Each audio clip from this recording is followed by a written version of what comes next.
Collaboration, a key component to fighting pediatric brain tumors, by Dr. Roger Packer and Dr. Mark Kieran at the ISPNO Family Day panel discussion, July 2008. The critical mass that finally exists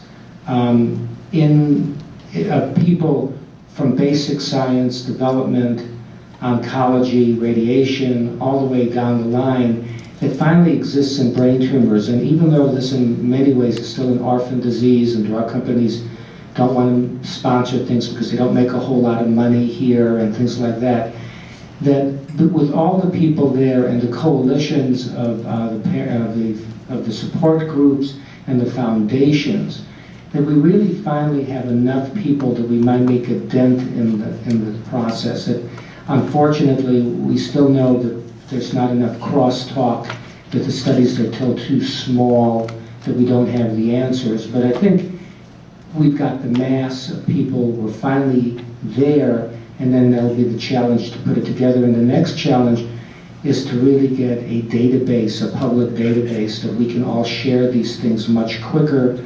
I know that's going to be something going on with Children's here and other places, to share tissue, but also share the results of the tissue immediately in a database. And I think that that'll be our next step, but I think we're getting closer. Is the interaction between groups, that we're beginning to recognize that it's no longer what state or what city you live in, it's no longer even what country you live in. This is the first meeting where large efforts on multi-institutional and actually multinational studies are really starting to take off. And obviously, the more groups that work together, the more likely we are to figure this out. I think the other thing that has really been highlighted by this meeting, and since many of you may not be aware, up until this meeting I had held the largest ISPNO meeting ever held. I think we had 610 people, and Stu has put this meeting together. I think he's like over 900 people, which gives you an idea not just that how hard he worked to do this, but how important it was in terms of bringing these people together.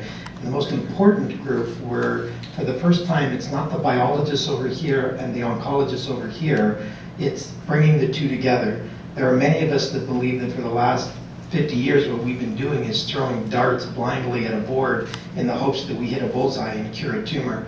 And what we've begun to understand is that just because you have medulloblastoma doesn't mean everybody's medulloblastoma is the same. That if Johnny's got medulloblastoma, whatever molecules are driving that tumor are the ones that need to be treated. And just because somebody else has a medulloblastoma that looks the same but has different molecules driving it, it's going to need a different therapy.